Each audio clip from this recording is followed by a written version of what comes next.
Tidak ada istilah hadas, berarti hadas besar. Kalau hadas besar pasti ada tambahan kalimat besar, hadas besar. Yahrumu haram bil hadasi sebab hadas apa as-sholatu sholat. Ini yang pertama. Yang pertama kita diharamkan melakukan sholat. Jadi diingat jangan sampai kita melakukan sholat dalam keadaan memiliki hadas. Makanya kita harus berwudu dengan wudu yang benar. Ya kalau wudunya salah, sementara kita tidak tahu, kan tidak tahu kalau wudunya salah. Bagaimana? Jawabnya dua kemungkinan. Wudunya salah, kemudian kita sholat. Maka jawabnya dua kemungkinan. Yang pertama dimakfu, diperbolehkan karena dalam keadaan darurat. Daruratnya itu ketidaktahuan kita karena belum belajar sebab baru saja masuk agama Islam.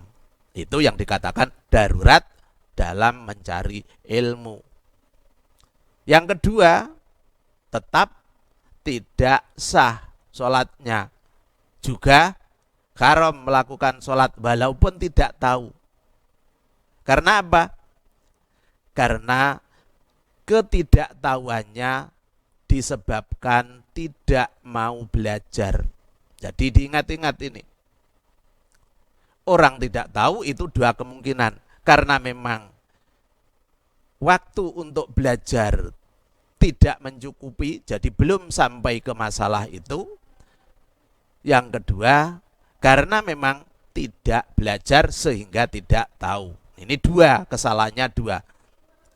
Tidak mau belajar tadi, itu sudah salah, dalam arti salah di sini juga dihukumi dosa karena tidak belajar, padahal waktunya kan belajar.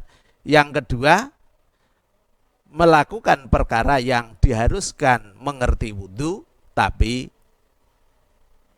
tidak dilakukan. Jadi sholatnya tidak sah. Tadi kan dihukumi yahrumu bil hadasi opa as-sholatu. Sholatnya haram, ketidaktahuannya juga menimbulkan dosa. Jadi berat. Ijma'an kelawan mufakote ulama.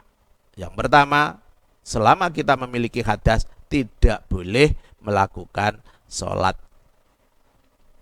Wa nahuha lan sepadane sholat.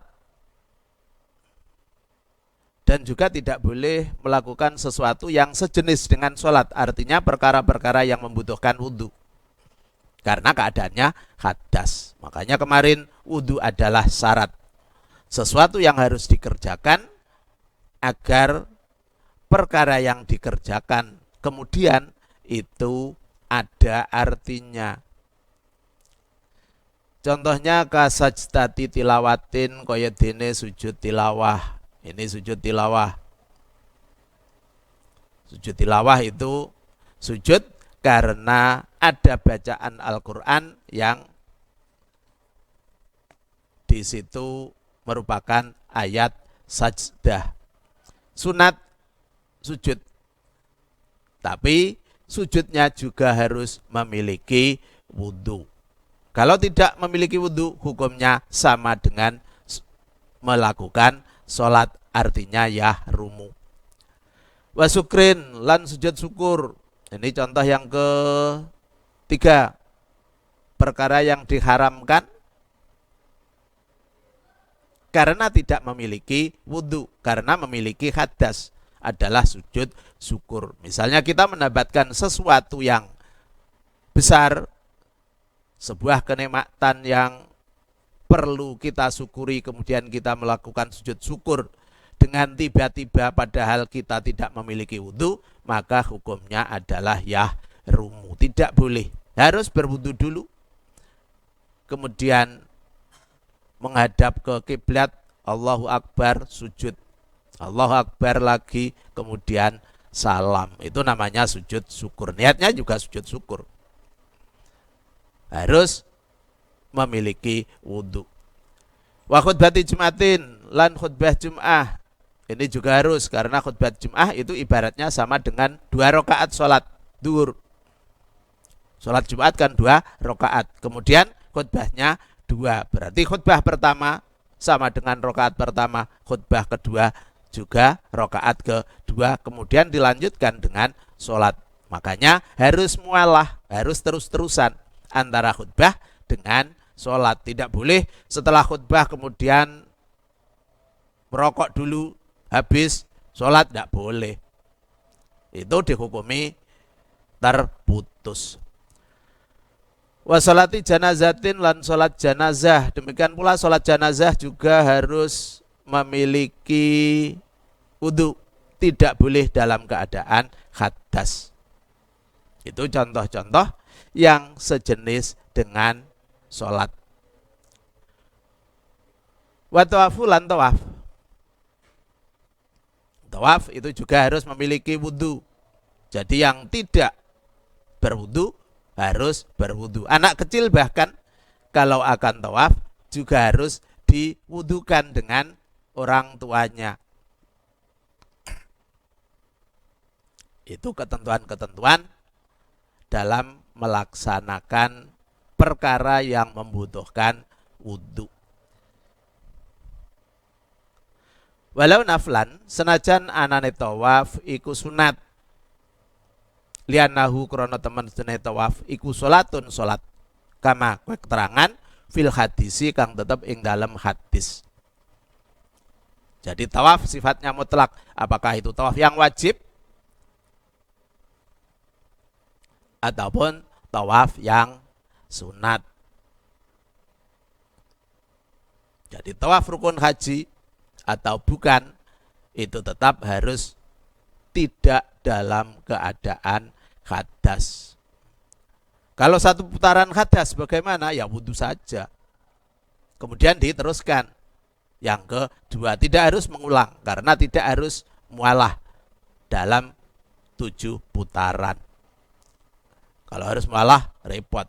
Orang yang punya penyakit dikit-dikit keluar air misalnya, dan tidak bisa selesai tawafnya.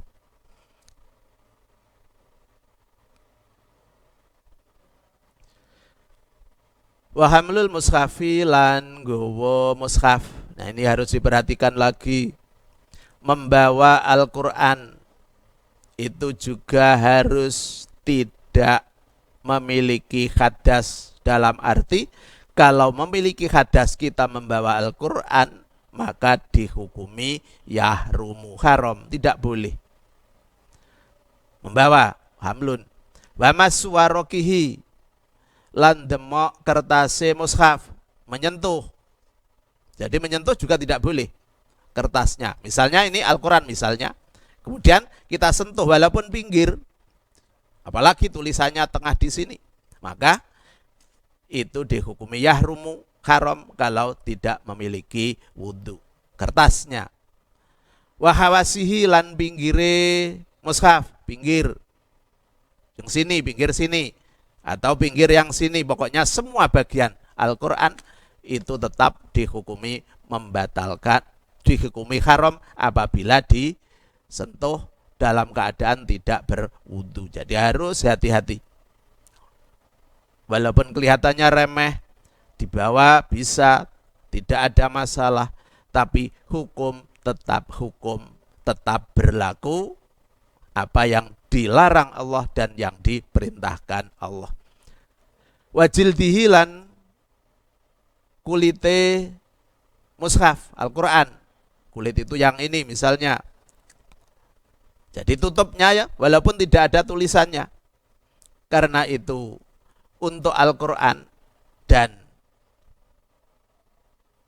menyatu dengan Al-Quran, maka dihukumi haram apabila disentuh. Al-muttasili kang tetemu apa jildun bihi kelawan mushaf. Jadi ada keterangan al-muttasili. Tapi kalau sudah lepas, misalnya Al-Qurannya rusak, kemudian sampulnya tidak menempel lagi ke kertas-kertasnya Al-Quran yang lain,